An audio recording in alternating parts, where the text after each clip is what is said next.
Assalamualaikum warahmatullahi wabarakatuh.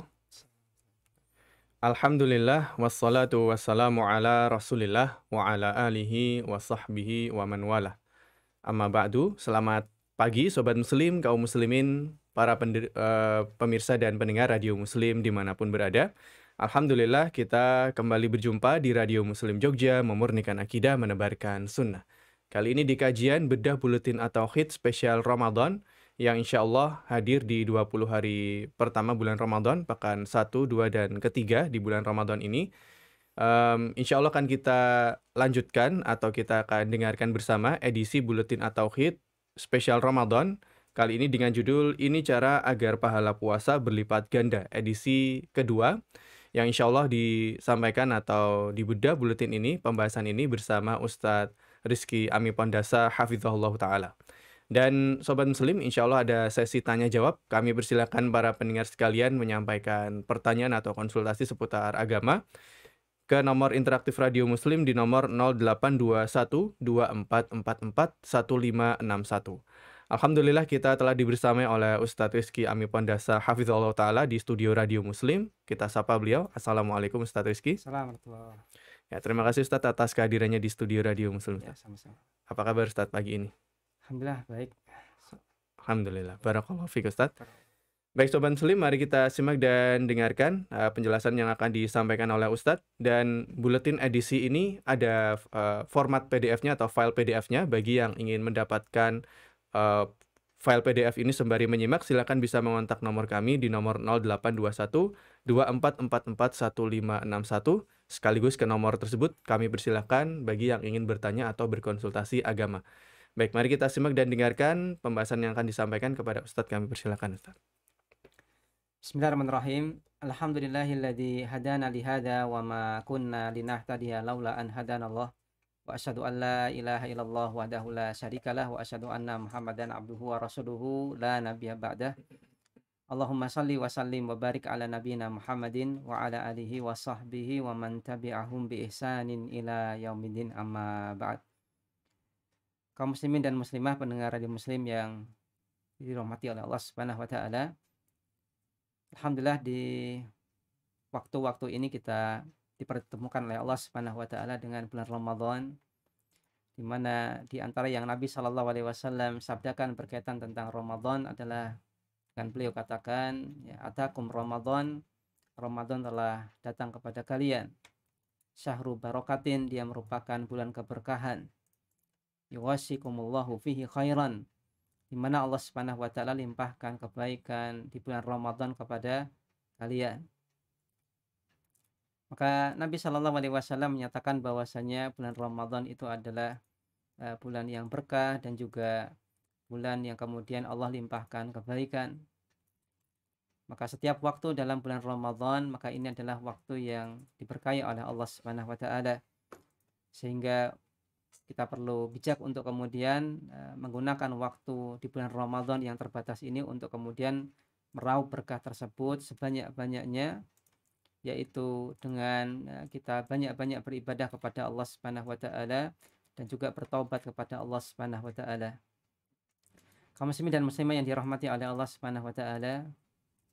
Dan Nabi Shallallahu alaihi wasallam juga menyampaikan di bulan Ramadan ini merupakan bulan di mana ya, pintu-pintu surga dibuka dan juga pintu neraka ditutup, ya, dan juga setan-setan yang membangkang dibelenggu. Maka ini adalah motivasi dari Nabi Shallallahu alaihi wasallam, di mana beliau memberikan kabar gembira.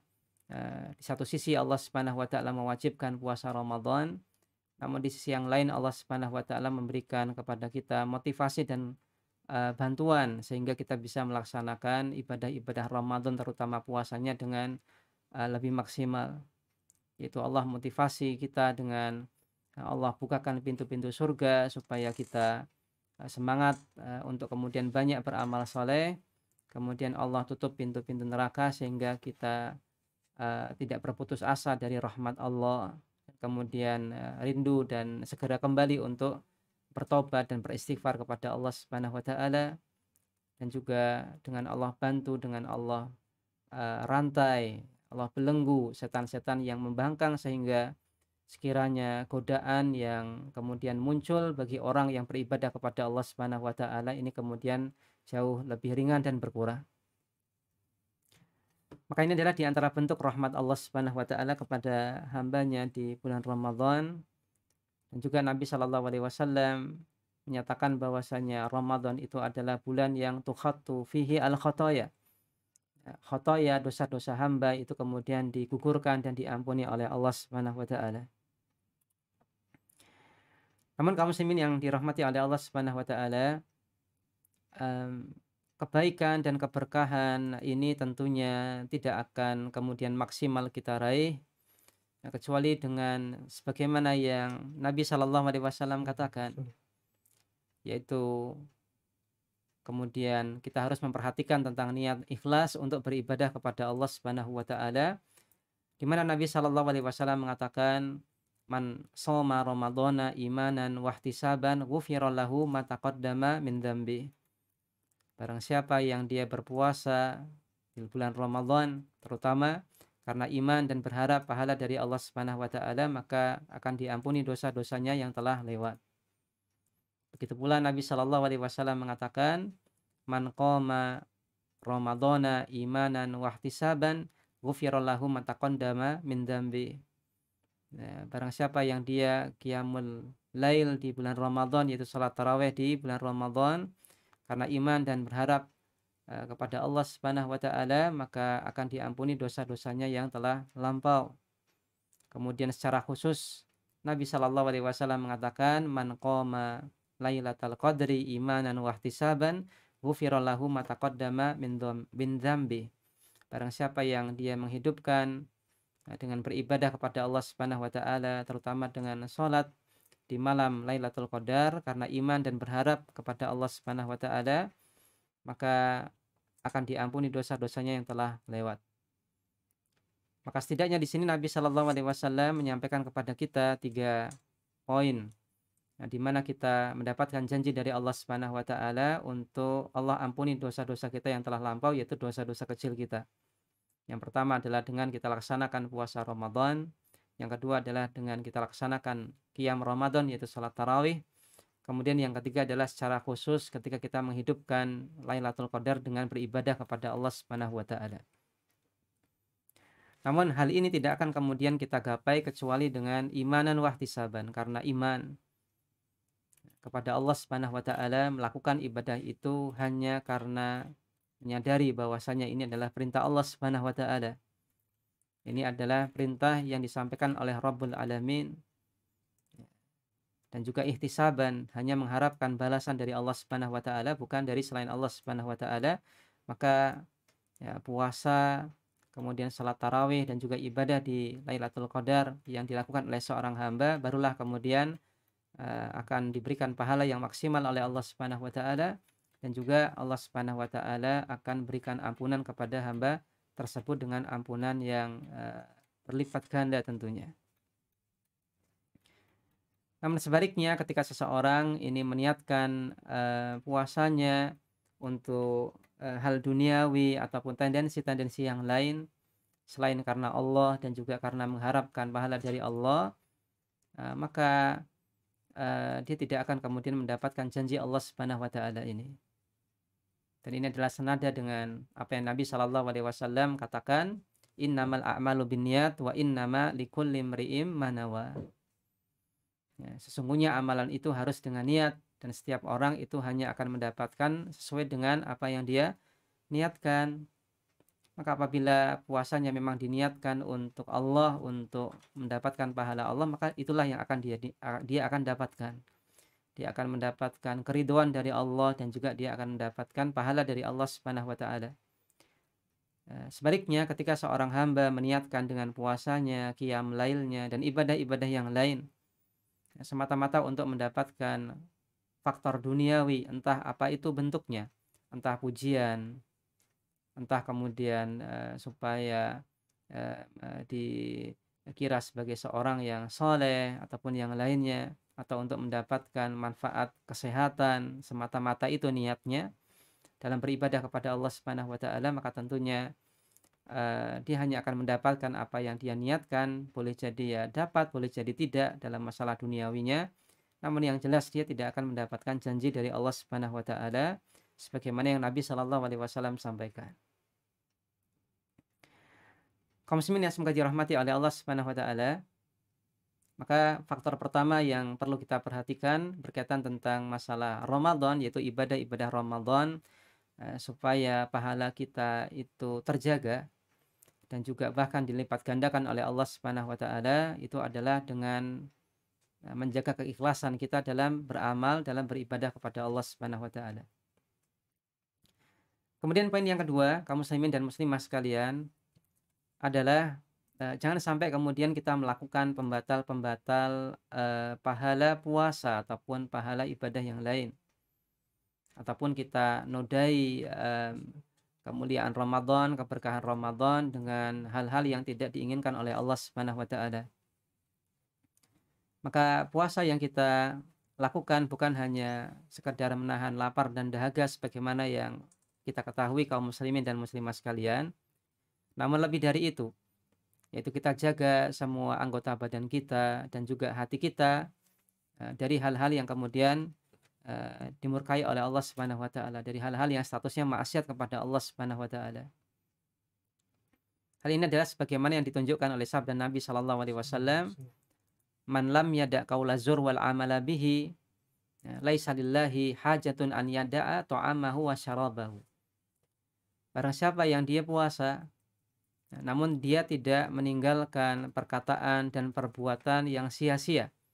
Termasuk di dalamnya adalah perkataan dan perbuatan yang mencerminkan dusta dan kebohongan dan maksiat kepada Allah Subhanahu wa taala. Maka Nabi Shallallahu alaihi wasallam katakan, "Falaisa lillahi hajah an yada'a ta'amah wa syarabah." Maka Allah tidak butuh dia puasa. Ya, Allah tidak butuh puasanya, Allah tidak butuh dia nggak makan, Allah nggak butuh dia tidak minum.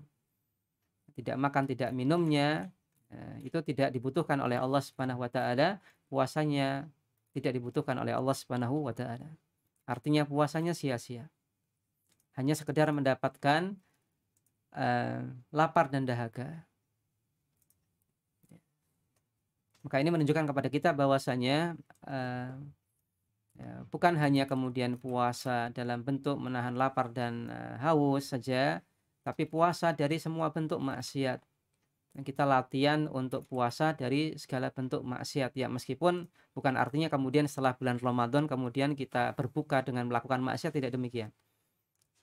Namun maknanya adalah di bulan puasa ini keharaman maksiat itu jauh lebih ditekankan, sehingga kita harus bisa lebih mengontrol diri kita, jangan sampai kemudian lisan kita ataupun anggota badan kita kemudian bermaksiat kepada Allah Subhanahu wa taala.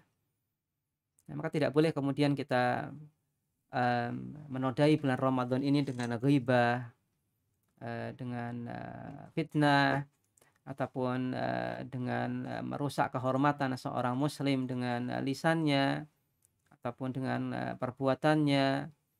Tidak boleh kemudian dia berbohong, kemudian melakukan hal-hal yang sekiranya ini pun berstatus maksiat kepada Allah Subhanahu wa taala ataupun hal yang sia-sia. Ya, misalkan ya, ada sebagian di antara anak-anak kita kaum muslimin ya, ketika ya, waktu subuh, habis sholat subuh main petasan, habis sholat subuh kemudian jalan-jalan tidak tentu arahnya, maksudnya, tujuannya dan bagaimana. Padahal bisa kemudian diisi dengan membaca Al-Quran, bisa diisi dengan untuk mungkin bisa membaca buku-buku yang berkaitan dengan masalah fikih puasa ataupun yang lain. Namun diisi dengan zikir kepada Allah Subhanahu wa taala, kemudian diisi dengan mendengarkan murotal ataupun yang lainnya yang merupakan hal yang lebih bermanfaat daripada apa yang sebagian anak-anak kita lakukan. Maka ada kewajiban bagi orang tua untuk kemudian memberikan arahan bagi anak supaya dia memahami bahwasanya ketika dia nyumat mercon atau ketika dia mungkin jalan-jalan, ini sebenarnya adalah hal yang bisa kita statuskan sia-sia, dan itu adalah hal yang tidak bermanfaat bahkan bermadorot, dan ini akan mempengaruhi pahala puasanya. Begitu pula dengan sebagian pemuda yang kemudian, puasa tapi merokok. Nah, para ulama, mengatakan bahwasannya ya merokok itu statusnya adalah sebagaimana makan dan minum. Karena dalam bahasa Arab merokok itu diistilahkan dengan syurbud dukhan, minum asap. Ya, maka merokok itu adalah membatalkan puasa. Dan sebagian pemuda kita kaum muslimin tidak menyadari hal tersebut, dan masih merokok di saat ketika dia puasa. Dikiranya tidak membatalkan puasa karena ini bukan makan dan minum, padahal itu dikiaskan dengan makan dan minum. Maka jangan sampai kemudian puasa yang kita persembahkan kepada Allah Subhanahu wa taala karena kealfaan kita sendiri itu kemudian kita batalkan pahalanya. Atau bahkan tanpa sadari kita batalkan puasanya. Ya. Maka tentunya ini adalah sebuah hal yang tidak kita harapkan. Yang kita harapkan adalah puasa kita itu adalah menjadi puasa yang kita tunaikan kepada Allah Subhanahu wa taala dan terjaga pahalanya di sisi Allah Subhanahu wa taala. Bukan kemudian yang kita dapatkan hanyalah lapar dan dahaga saja, atau bahkan Allah nilai kita seperti orang yang layaknya orang yang tidak puasa. Maka bukan itu yang kita inginkan. Maka wajib bagi kita untuk selain tidak makan, tidak minum di waktu siang hari bulan Ramadan, kita pun wajib untuk menahan lisan dan anggota badan kita, supaya jangan melakukan hal-hal yang ini statusnya maksiat kepada Allah Subhanahu wa taala dan hal yang sia-sia. Jangan sampai kemudian kita ulangi kekeliruan kita yang kita lakukan di Ramadan sebelumnya. Ya, mungkin di Ramadan sebelumnya ya, kita keliru dari sisi mungkin ketika waktu berbuka ya, karena sibuk berbuka kemudian terluput salat maghrib, atau bahkan terluput dari salat maghrib berjamaah bagi laki-laki, atau bahkan ada sebagian anak muda yang kemudian dengan alasan buka bersama, nah, kemudian sibuk dengan buka bersamanya di rumah makan ataupun yang lain. Akhirnya ya, dia beralasan karena sibuk ya tidak bisa melaksanakan sholat maghrib di waktunya, akhirnya dijamak dengan isya. Nah, maka ini adalah sebuah hal yang merupakan bukan hal yang kita inginkan. Maka jangan sampai kemudian Anda nodai ibadah buka puasa ini dengan pelanggaran. Ya, maka jangan Anda campurkan antara yang hak dan yang batil. Maka dikhawatirkan hal ini akan merusak ibadah puasa kita. Karena Nabi Shallallahu Alaihi Wasallam meneladankan kepada kita sebagaimana yang nanti akan kita sampaikan tentang sunnah-sunnah puasa. Itu di antara teladan Nabi Shallallahu Alaihi Wasallam adalah ketika berbuka puasa kita dahului dengan makan beberapa butir kurma ataupun mungkin beberapa teguk air. Nah, itu yang kemudian dilakukan oleh Nabi Shallallahu Alaihi Wasallam. Nabi Shallallahu Alaihi Wasallam tidak kemudian makan dengan makan besar. Meskipun tidak masalah bagi Anda yang kemudian ketika buka puasa ingin minum teh ataupun makan nasi, tidak masalah. Tapi sekiranya kemudian kita jumpa kurma, kita ada air, maka itulah yang kita dahulukan dan kita tidak berlebihan untuk menyibukkan diri dengan buka puasa. Ya. Maka itu yang diteladankan oleh Nabi Shallallahu Alaihi Wasallam yang bisa kita pahami. Oh, ternyata berbuka itu sederhana, tidak memakan waktu yang lama dan tidak perlu kemudian mencurahkan pikiran dan energi untuk kemudian buka puasa. Karena inti dari buka puasa adalah membatalkan puasa dengan makan dan minum. Kemudian setelah itu ya lanjut beribadah lagi untuk melaksanakan sholat maghrib, terlebih khusus bagi kaum laki-laki sangat amat kita dorong untuk kemudian melaksanakan sholat wajibnya berjamaah di masjid. Begitu pula dengan ibadah sholat tarawihnya kaum muslimin sekalian. Nabi Shallallahu Alaihi Wasallam sudah mewanti-wanti. Nah, beliau katakan rubba qaim la yanalu min qiyamihi ila at-ta'ab was sahar. Betapa banyak orang yang kemudian dia salat malam tidak dapat apa-apa dari salat malamnya kecuali yang ngantuk, kecuali capek dan begadangan saja. Kenapa demikian? Ya, karena salat malamnya terlebih khusus salat tarawihnya di bulan Ramadan, nah ini tidak ada pemaknaan. Ya, artinya di sini tidak ada kemudian memperbaiki niat ikhlas kepada Allah Subhanahu wa taala, sekedar ya orang lain taraweh, ya saya ikut taraweh. Orang lain ke masjid, saya ikut ke masjid. Sehingga ketika ada tetangganya ataupun ada, temannya, kemudian yang biasanya taraweh, yang ngajak taraweh kok kemudian tidak ikut taraweh, maka terpengaruh. Ah, si fulan itu nggak ikut taraweh, ya udahlah saya nggak ikut taraweh. Maka bukan ini yang kita harapkan. Nah, yang kita harapkan adalah kita sadari bahwasanya qiyam Ramadan ini adalah perintah Allah, maka terserah orang lain mau taraweh ataupun tidak taraweh, kita ingin kemudian taat kepada Allah Subhanahu wa taala dan Rasulnya Shallallahu alaihi wasallam, ya sudah kita kemudian laksanakan ibadah sunnah salat taraweh.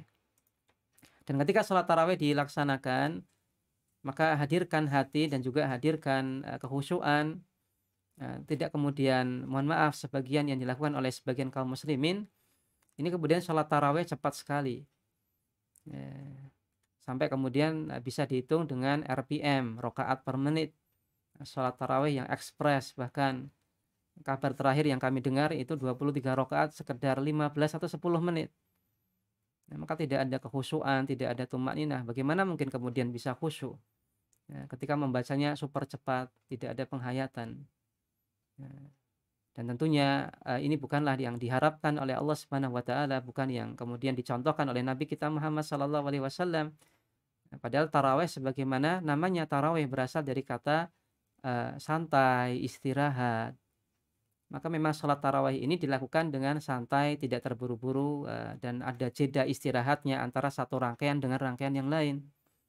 Tidak kemudian, mohon maaf, super cepat, super ekspres, hanya mengejar sekian banyak rakaat kemudian selesai di waktu yang singkat. Maka bukan itulah yang kemudian dimaksudkan oleh Nabi Shallallahu alaihi wasallam ketika beliau Shallallahu alaihi wasallam teladankan salat tarawih. Maka inilah yang kemudian hal-hal yang perlu kita perhatikan, jangan sampai kemudian ibadah kita ini menjadi rusak oleh kita sendiri, sehingga kita tidak dapat apa-apa dari puasa kita kecuali lapar dan haus, dari sholat malam kita, salat tarawih kita kecuali ya capek, begadangan saja. Maka jangan sampai demikian. Kita harus jaga. Kita harus jaga pemaknaan dalam ibadah. Kita harus jaga bahwasanya ini adalah perintah dari Nabi Shallallahu alaihi wasallam, teladan dari Nabi Shallallahu alaihi wasallam. Maksud dari ibadah itu adalah mengingat Allah, supaya kita bertambah keimanan dan ketakwaan. Maka dengan menghadirkan makna-makna tersebut tentunya kita akan berhati-hati sekali, jangan sampai kemudian kita sendirilah yang kemudian merusak pahala dari amal ibadah yang telah kita lakukan. Maka jaga lisan, jaga hati, dan juga jaga anggota badan untuk tidak kemudian merusak pahala dari ibadah yang kita persembahkan kepada Allah Subhanahu wa taala. Kaum muslimin sekalian dirahmati oleh Allah Subhanahu wa taala, poin berikutnya supaya kita mendapatkan pahala yang begitu berlipat gandanya dari Allah Subhanahu wa taala di bulan Ramadan adalah kita melaksanakan sunnah-sunnah di bulan Ramadan, ibadah-ibadah yang dianjurkan di bulan Ramadan, entah keterkaitannya dengan puasa ataupun ibadah yang lain. Maka yang pertama adalah dianjurkan bagi orang yang berpuasa untuk kemudian makan sahur di waktu sahur. Nabi Shallallahu alaihi wasallam mengatakan, tasahharu fa inna fis suhuri barokah. Hendaklah kalian makan sahur karena dalam kegiatan makan sahur itu ada keberkahan yang Allah Subhanahu wa taala berikan. Maka mungkin ini adalah sebuah ibadah yang kemudian sama-sama makan ya, buka puasa makan, makan sahur makan, cuman agak berat kalau makan sahur ya, karena harus kemudian bangun di waktu yang sangat pagi sekali, kemudian setelah itu makan. Ya meskipun enak ya, tinggal bangun makan, apa susahnya? Jawabannya susah. Sebagian kaum muslimin susah untuk makan sahur, sehingga lebih memilih untuk tidur. Sehingga di siang harinya kurang maksimal untuk kemudian melaksanakan ibadah puasa. Maka ini adalah di antara yang dianjurkan oleh Nabi Shallallahu alaihi wasallam, dan Nabi mengatakan bahwasanya dalam makan sahur itu ada keberkahan dari Allah Subhanahu wa taala. Nah, maka waktu sahur itu sendiri berkah, kegiatan makan sahurnya itu adalah keberkahan sendiri. Maka keberkahan di atas keberkahan. Maka tidak masalah kemudian kita bangun menahan kantuk, ya, dan makan sahur ini, tidak harus kemudian, sebagaimana yang kemudian kita pahami dengan, definisi makan menurut, orang kita, ya. Orang kita kalau, mendefinisikan sudah makan atau belum itu makan nasi. Jadi kalau orang kita, orang Indonesia secara umum, kalau ada yang nanya, ya, "Anda sudah makan belum?" Maka maksudnya adalah makan nasi.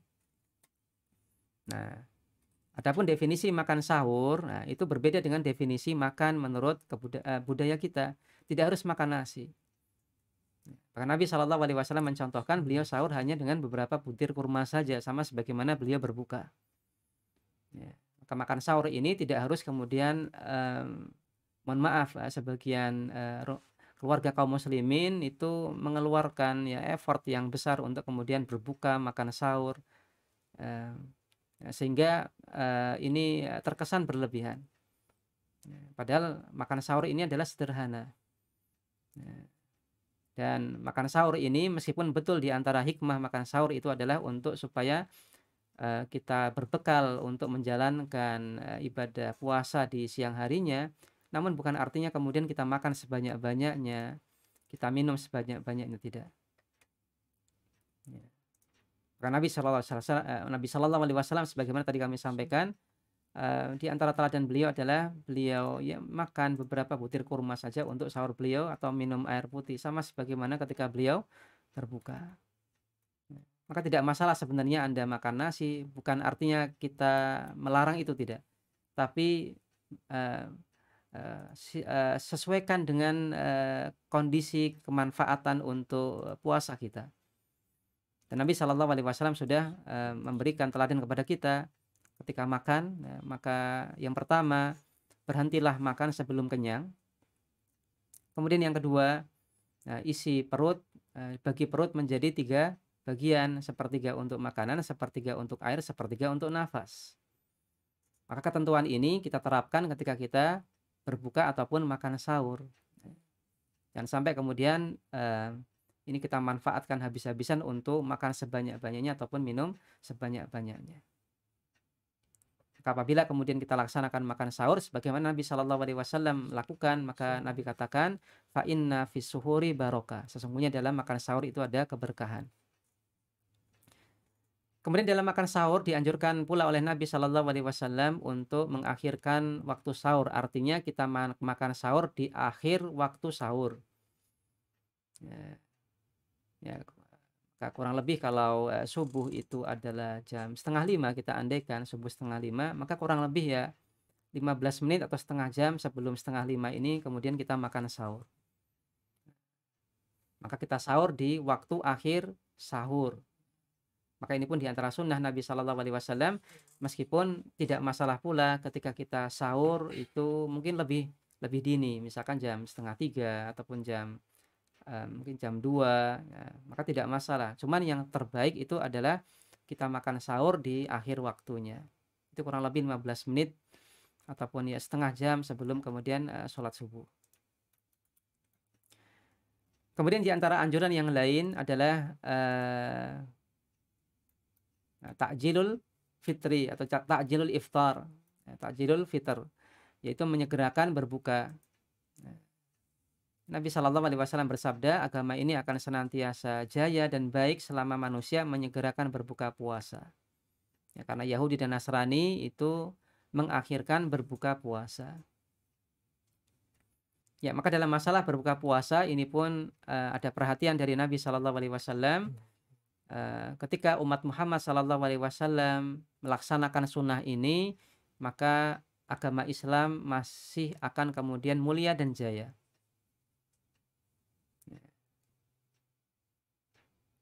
Sebaliknya ketika, waktu berbuka ini diakhirkan, maka Nabi Shallallahu Alaihi Wasallam katakan ini adalah seperti, model puasanya orang Yahudi dan Nasrani.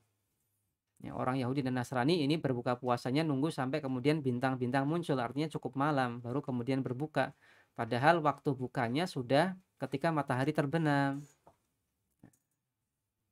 Maka ini adalah di antara bentuk ghulu, berlebihan dalam masalah beragama, dan itu adalah suatu hal yang terlarang di dalam agama kita. Maka dalam beragama tidak boleh berlebihan. Yang kita laksanakan itu adalah sesuai dengan perintah. Ya, jangan Anda kurangi, jangan Anda lebihkan. Ya, kalau Anda kurangi maka ini keteledoran dan meremehkan. Kalau Anda tambah, ini berlebihan, ini melewati batas. Maka ketika syariat menetapkan bahwasanya waktu berbuka puasa itu adalah di waktu maghrib, yaitu ketika matahari terbenam dan masuk waktu maghrib, maka itulah yang kita lakukan. Itulah yang kita jadikan patokan. Tidak sebelumnya, tidak pula kemudian mengakhirkannya, menunggu-nunggu sampai kemudian betul-betul malam. Dan Nabi Shallallahu Alaihi Wasallam kaitkan hal ini dengan kejayaan Islam, kebaikan Islam. Maka masalah menyegerakan berbuka itu bukan hanya masalah makannya, tapi ini ada adalah sebuah hal yang kemudian dijadikan oleh Nabi Shallallahu Alaihi Wasallam di antara penentu baiknya Islam, baiknya umat Muhammad Shallallahu Alaihi Wasallam. Maka perhatikan masalah ini, ya, mari kita berbuka di waktunya. Jangan sampai kemudian sebelum masuk waktu sudah berbuka, ataupun ragu-ragu akhirnya ditunggu lama sekali baru berbuka. Dan dari hadis ini yang disampaikan oleh Nabi Shallallahu Alaihi Wasallam menunjukkan juga kepada kita adanya perintah dari Nabi Shallallahu Alaihi Wasallam untuk kemudian menyelisihi tata cara peribadahan orang Yahudi dan Nasrani. Nah, ketika orang Yahudi dan Nasrani ini kebiasaannya adalah mengakhirkan berbuka, maka umat Islam diperintahkan oleh Nabi Shallallahu Alaihi Wasallam menyelisihinya, yaitu dengan menyegerakan waktu berbuka, yaitu di waktunya, tidak kemudian diundur-undur. Kemudian dalam masalah berbuka puasa ada pula sunnah dari Nabi Shallallahu Alaihi Wasallam untuk kemudian mendahulukan berbuka dengan kurma, entah itu kurma basah ataupun kurma kering, entah itu dengan rutab ataupun tamar. Dalam sebuah riwayat yang lain Nabi Shallallahu Alaihi Wasallam memakan 3 butir kurma ketika berbuka, atau kalau tidak ada kurma maka Nabi Shallallahu Alaihi Wasallam berbuka dengan air putih yang meneguk beberapa air. Sebagaimana yang disampaikan oleh Anas bin Malik radhiyallahu anhu, beliau mengatakan Rasulullah Shallallahu Alaihi Wasallam biasanya berbuka dengan rutab, yaitu kurma basah, ya, sebelum melaksanakan sholat. Dan jika tidak ada rutab maka beliau berbuka dengan tamar, yaitu kurma kering. Dan jika tidak ada kurma kering maka beliau berbuka dengan seteguk air atau beberapa teguk air. Ya, maka berbuka pun yang kita jumpai dari Nabi Shallallahu Alaihi Wasallam ini ringan, ya, bukan artinya kemudian kami mengatakan terlarangnya untuk kemudian buka bersama, tidak.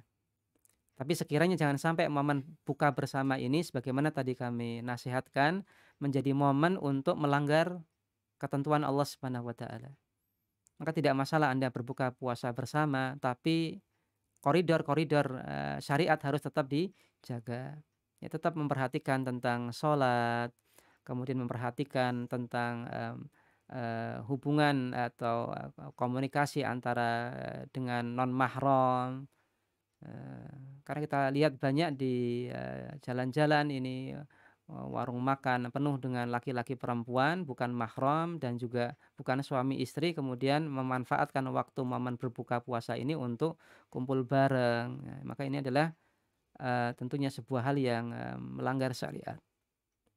Maka jangan sampai kemudian kita jadikan momen buka ini yang harusnya kita tetap menjaga syariat Allah Subhanahu wa taala dan berbahagia dengan makan dan minum dengan nikmat yang Allah Subhanahu wa taala berikan kepada kita, malah kemudian kita nodai dengan maksiat. Kemudian ketika berdoa, ketika kita berbuka, maka dianjurkan pula untuk kita berdoa kepada Allah Subhanahu wa taala. Di antara doanya adalah sebagaimana yang kita lakukan, ya. Dhahabat dhama'u wabtallatil uruqu wa thabatal ajru insyaallah. Telah hilang dahaga, kemudian tenggorokan ini basah, dan insyaallah taala telah ada pahala dari sisi Allah Subhanahu wa taala. Mmm, atau kemudian kita membaca, doa ya bebas, kita perbanyak doa di waktu menjelang berbuka puasa, ya bebas. Anda minta apa kepada Allah Subhanahu wa taala sampaikan. Nah, karena itu adalah di antara momen dikabulkannya doa oleh Allah Subhanahu wa taala. Kemudian berikutnya adalah ada anjuran untuk kemudian memberi makan, orang, yang berpuasa, untuk berbuka. Nabi Shallallahu alaihi wasallam mengatakan, barang siapa yang memberi makan orang yang berpuasa, maka baginya pahala seperti orang yang berpuasa tersebut tanpa mengurangi pahala orang yang berpuasa itu sedikit pun. Ya, maka memberikan iftar, ya makanan untuk, berbuka orang yang sedang puasa, yaitu puasa Ramadan, maka bukan hanya kita mendapatkan pahala, memberikan makanannya, tapi kita pun sebagaimana Nabi Shallallahu alaihi wasallam katakan, kita dapat pahala dari puasa orang yang kita berikan makanan berbuka. Nah, maka pahala puasa kita, kita katakan ya lebih banyak berarti. Kita sendiri dapat pahala puasa yang kita lakukan, plus apabila kita memberikan iftar, kita pun akan dapat pahala dari orang yang kemudian kita berikan iftar, yaitu pahala puasanya. Ya, maka, untuk masalah iftar ini pun perlu kita hadirkan niat yang benar. Bukan hanya sekedar ya adat istiadat budaya, kebiasaan, RT setempat, kebudayaan, kampung setempat, dusun setempat, tidak. Tapi ini adalah memang menyadari bahwasanya ada perintah dari Nabi Shallallahu alaihi wasallam, bahwasanya ini berpahala. Nah, pahalanya apa? Kita dapat pahala dengan kita berikan makanannya, makanan tersebut, dan juga kita dapat pahala dari pahala orang yang kita berikan makanan tersebut, itu pahala puasanya pun kita dapat. Nah, kemudian berikutnya adalah dengan memperbanyak, sedekah, kemudian zikir dan juga membaca Al-Qur'an dan juga ibadah-ibadah yang lainnya. Nah, sebagaimana yang kemudian disampaikan oleh para sahabat Nabi Shallallahu alaihi wasallam di bulan Ramadan, Nabi Shallallahu alaihi wasallam itu, lebih dermawan daripada bulan-bulan yang lain. Terlebih khusus di 10 hari terakhir, kedermawanan beliau itu, melebihi seperti angin bertiup. Ya, artinya begitu, kalau bahasa Jawanya begitu lomonya, ya, begitu dermawannya untuk kemudian memberi, bersedekah dan yang lainnya. Padahal kaum muslimin yang dirahmati oleh Allah Subhanahu wa taala, kita tahu bagaimanakah kemudian, kondisi Nabi Shallallahu alaihi wasallam. Beliau adalah orang yang begitu sederhananya dalam masalah ekonomi. Nah, bahkan diriwayatkan bahwasanya pernah beberapa hari, rumah Aisyah itu tidak mengepul asap, artinya, tidak ada makanan yang dimasak. Tapi dalam masalah untuk memberi, bersedekah, Nabi Shallallahu alaihi wasallam menjadi orang pertama. Karena sedekah itu tidak ada kaitannya dengan apakah kita kaya atau miskin. Ketika kita memang ingin memberi, entah itu kita kaya, kita miskin, kita akan kemudian mudah memberi. Dalam rangka sedekah tentunya. Dan meskipun orang itu kaya, mampu dari sisi ekonomi, ketika dia tidak terketuk hatinya untuk kemudian bersedekah, maka dia tidak akan keluarkan hartanya untuk sedekah. Maka sebenarnya sedekah ini tidak ada kaitannya dengan kemampuan ekonomi kita. Ketika Anda ingin bersedekah, maka insyaallah ta'ala Allah akan bantu Anda untuk bersedekah semaksimal kemampuan Anda. Anda bisa bersedekah dengan mungkin makanan, ya itulah kemudian Anda berikan. Anda bersedekah dengan kurma beberapa butir, ya sudah Anda berikan itu. Maka sedekah ini tidak harus banyak, namun sedekah ini adalah, semaksimal kemampuan kita dan kita niatkan ikhlas karena Allah Subhanahu wa taala, dan sama sekali tidak ada kaitannya dengan apakah kita miskin ataukah kaya. Begitu pula dengan masalah membaca Al-Qur'an, maka sebagaimana kita ketahui, Ramadan itu adalah bulan Al-Qur'an. Nah, di mana Allah Subhanahu wa taala turunkan Al-Qur'an. Allah katakan, "Syahrul Ramadan alladzi unzila fihil Qur'an." Nah, bulan Ramadan adalah bulan yang di dalamnya Allah turunkan Al-Qur'an.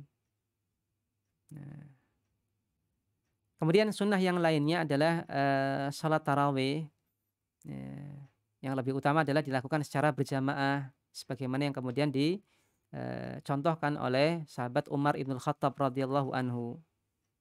Nah, kemudian sunnah yang lain itu adalah melakukan umrah di bulan Ramadan. Nah, Nabi Shallallahu Alaihi Wasallam mengatakan umrah di bulan Ramadan ini senilai pahalanya dengan berhaji.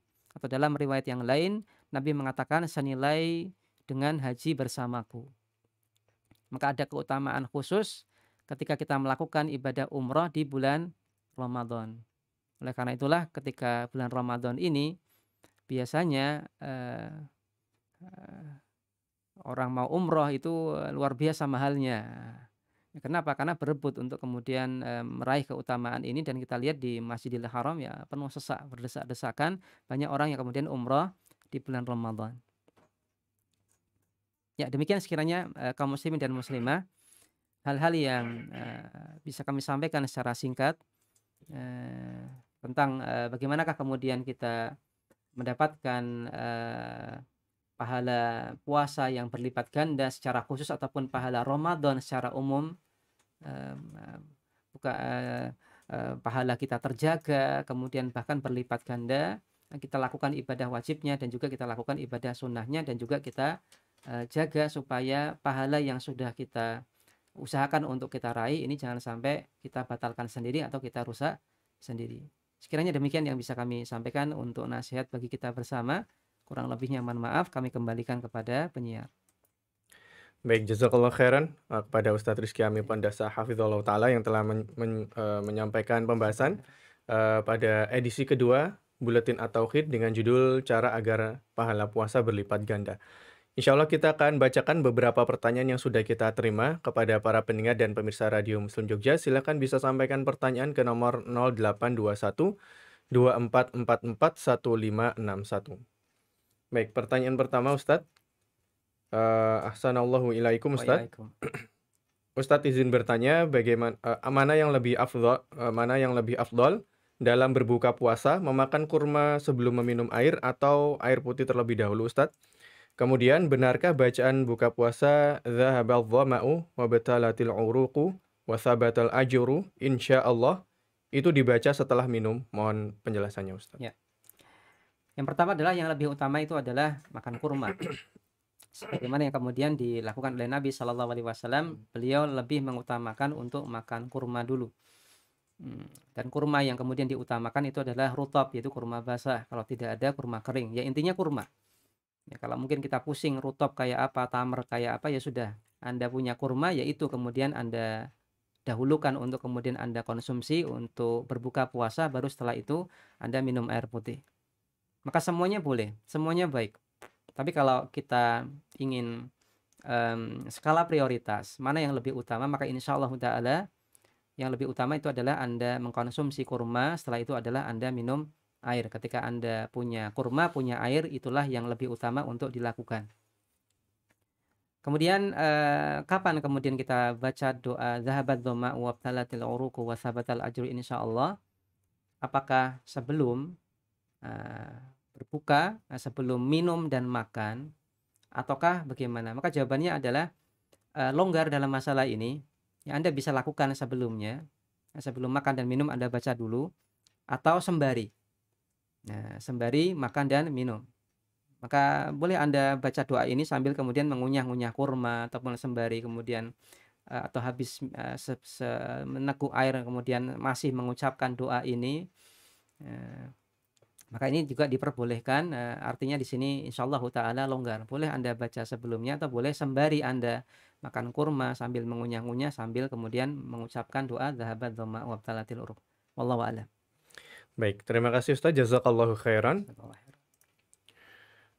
Pertanyaan berikutnya Ustadz. Ustadz, mana yang lebih baik bagi wanita ketika Ramadan berjamaah sholat isya dan tarawih di masjid atau di rumah? Jika di rumah terkadang mudah mengantuk Ustadz, mohon nasihatnya Ustadz. Ya, karena di rumah mudah mengantuk, ya lebih baik jelas ya lebih baik Anda ikut sholat tarawih secara berjamaah di masjid. Dan insyaallah ta'ala saya kira umumnya masjid itu aman untuk kaum wanita ya untuk kemudian tarawih insyaallah ta'ala. Ya, jadi kalau sudah kita sadari bahwasanya kalau tarawih sendirian di rumah itu kemudian gampang ngantuk, gampang nggak khusyuk dan yang lainnya, malah kemudian sering terjeda dengan berbagai macam kegiatan-kegiatan ataupun hal-hal yang ini sekiranya akhirnya mengganggu ketersambungan tarawih kita, ya sudah baiknya adalah Anda sholat di masjid berjamaah. Wallahu a'lam. Baik, terima kasih jazakallahu khairan Ustaz. Ada pertanyaan lain terkait dengan, sholat tarawih Ustaz. Pertanyaannya, Ustaz mohon penjelasannya adakah sunnah Nabi terkait zikir-zikir di sela sholat tarawih yang biasanya dibaca bersama-sama Ustaz? Sehemat pengetahuan kami, tidak ada zikir-zikir khusus kecuali adalah zikir seusai tarawih dan witir, yaitu Subhanal Malikil Quddus sebanyak 3 kali. Adapun di antara rangkaian 2 rakaat tarawih, 2 rakaat jeda 2 rakaat, yang kami pahami adalah tidak ada zikir khusus, maka bebas untuk kemudian kita isi dengan zikir apapun. Boleh dengan Allahumma innaka afuwun tuhibbul afwa, boleh, ataupun berzikir umum ya subhanallah, alhamdulillah, Allahu akbar, ataupun Anda isi dengan berdoa kepada Allah Subhanahu wa taala, maka ini pun boleh. Maka tidak ada zikir khusus dan ketentuan khusus. Karena itu adalah semata-mata jeda untuk istirahat, maka Anda bebas untuk manfaatkan semaksimal mungkin. Tidak ada zikir khususnya, wallahu a'lam. Baik, jazakallahu khairan Ustaz. Pertanyaan berikutnya, Ustadz bagaimana hukumnya akhwat yang sholat di masjid yang tidak ada tirai pembatas atau yang menghalangi antara jamaah laki-laki dan perempuannya? Misalnya di sebagian masjid atau di musola-musola umum yang biasanya fasilitasnya seadanya Ustadz. Maka apabila masjid ataupun musola itu tidak ada hijabnya, tidak ada tirai, atau mungkin ada tirai, tapi hijabnya tidak maksimal menutupi, membatasi antara jamaah laki-laki dan perempuan, maka masih bolehkah kemudian sholat di situ? Jawabannya boleh. Ya, jawabannya boleh. Ya, sebagaimana kita ketahui di zaman Nabi Shallallahu Alaihi Wasallam ini pun antara jamaah laki-laki dan perempuan itu tidak ada sekatnya, namun ada jarak. Namun ada jarak yang memisahkan. Nah, maka apabila kita adalah wanita yang lebih cenderung kepada wajibnya untuk menutup wajah atau mengenakan cadar, maka ya tidak masalah Anda sholat di masjid tersebut karena ini tidak ada sekatnya, tidak ada tirainya sambil mengenakan cadar. Ya, karena ini adalah Anda anggap sebagai kewajiban, karena tentunya di depan Anda itu ada jamaah laki-laki yang masih mungkin untuk bisa melihat wajah Anda. Maka pada asalnya tidak masalah dan boleh, meskipun yang lebih utama dalam masalah ini dan kita lebih tekankan dalam masalah ini itu adalah untuk lebih memperhatikan dalam masalah sekat ataupun hijab bagi jamaah putri, bagi mushola ataupun bagi masjid. Maka intinya insyaallah ta'ala tidak masalah. Tapi kalau kemudian Anda jumpai ada masjid ataupun mushola yang ini memperhatikan tentang masalah sekat, hijab, dan terjaga, maka itu jauh lebih utama untuk sholat di sana. Wallahu a'lam. Baik, jazakallahu khairan Ustadz atas jawabannya. Pertanyaan berikutnya Ustadz. Ustadz bagaimana kita menyikapi jika diajak buka bersama di luar oleh keluarga besar? Di sisi lain ini bisa menjadi momen silaturahim. Namun dilihat dari kebiasaan di pertemuan-pertemuan sebelumnya, ada sebagian anggota keluarga itu yang lalai atau menunda sholat maghrib atau bahkan sampai isya. Walaupun sudah kami nasihati, bagaimana kami menyikapi ajakan ini Ustaz? Ya. Silakan. Maka apabila buka puasanya itu tidak tiap hari, ya maka nggak masalah. Yang mungkin kita katakan agak ketat itu adalah ketika mungkin tiap hari acara buka puasa keluarga bersama. Tapi kalau mungkin sesekali saja, mungkin ya 1 kali kemudian dijadikan sebagai momen untuk kumpul keluarga besar, maka insyaallah ta'ala tidak masalah Anda ikut, namun kita tetap harus memperhatikan tadi rambu-rambu syariat.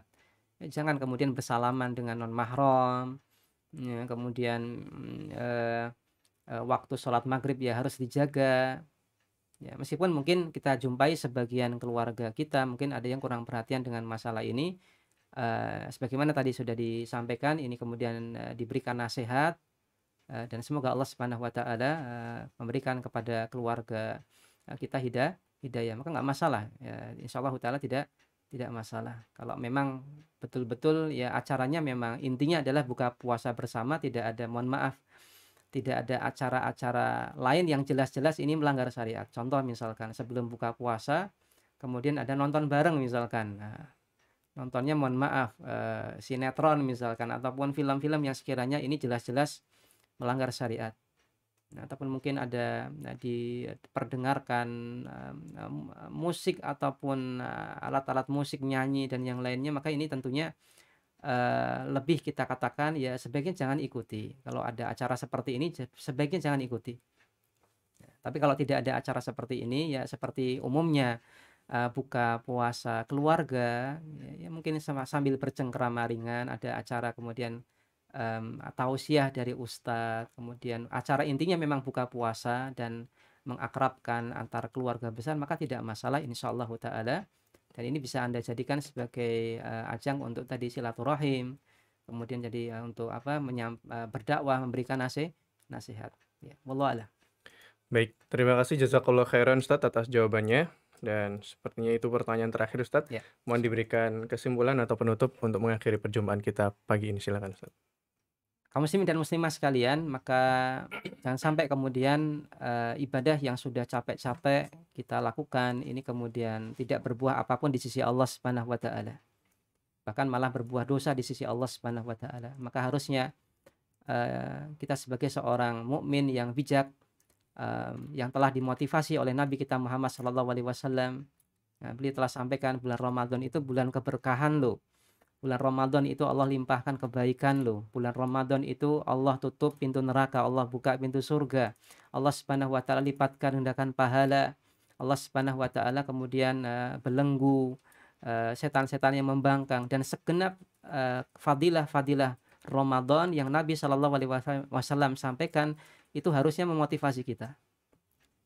Ya, ya sangat amat, kalau boleh kita katakan ya kurang beradab ketika Nabi kita memotivasi kita, kita tidak merasa termotivasi. Nah, maka harusnya ketika Nabi Shallallahu alaihi wasallam dalam hadisnya itu memotivasi para sahabat beliau secara khusus dan juga kita secara umum umatnya, hendaknya kita termotivasi dan berusaha untuk kemudian menjaga ibadah Ramadan kita sehingga ibadah Ramadan kita menjadi ibadah Ramadan yang bernilai takwa dan juga berbuah pahala dari Allah Subhanahu wa taala. Namun tentunya kaum muslimin dan muslimah sekalian, hal ini tidak akan kemudian bisa kita lakukan kecuali atas pertolongan dari Allah Subhanahu wa taala. Maka banyak-banyaklah kita meminta pertolongan kepada Allah Subhanahu wa taala supaya, bulan Ramadan, tahun ini, kita bisa melaksanakannya dengan penuh, takwa, penuh iman dan juga berbuah keridhaan dari Allah Subhanahu wa taala pun kemudian berbuah keistiqomahan untuk melakukan ibadah hatta sampai pun kemudian Ramadan telah berlalu. Amin. Demikian yang bisa kami tambahkan. Wassallallahu ala nabiyina Muhammad wa ala alihi washabbihi wasallam. Baik, jazakallahu khairan Ustadz atas faedah dan ilmu yang telah disampaikan. Semoga Allah senantiasa berikan kepada kita hidayah untuk istiqomah dan mengamalkan ilmu yang kita dapatkan. Amin. Kami ucapkan sekali lagi jazakallahu khairan. Semoga Allah senantiasa menjaga dan memberkahi Ustadz Rizky dan keluarga. Amin. Ya, amin. Barakallahu fikum, Sobat Muslim, demikian kajian Bedah Buletin At-Tauhid bersama Ustadz Rizky Amit Pondasa, Hafizahullah Ta'ala. Semoga menjadi ilmu yang bermanfaat untuk kita semua. Buletin At-Tauhid ini spesial Ramadan, akan diterbitkan setiap pekan Sobat Muslim, dan edisi spesialnya adalah sekaligus 2 edisi, dan tadi kita dengarkan edisi kedua dan edisi pertama sudah kita dengarkan di edisi pekan lalu di kajian Buletin At-Tauhid, dan insya Allah akan hadir setiap hari Jumat mulai pukul 9 lebih 10 menit waktu Indonesia Barat, disiarkan di Radio Muslim di www.radiomuslim Jogja dan channel YouTube Radio Muslim Jogja. Ikuti terus program-program spesial di Radio Muslim Jogja dan ikuti sosial media kami untuk mendapatkan konten-konten bermanfaat dan kajian-kajian Islam menarik lainnya. Demikian, jazakumullah khairan, kita akhiri. Subhanakallahumma wa bihamdika asyhadu an la ilaha illa anta astaghfiruka wa atubu ilaik. Wassalamualaikum warahmatullahi wabarakatuh.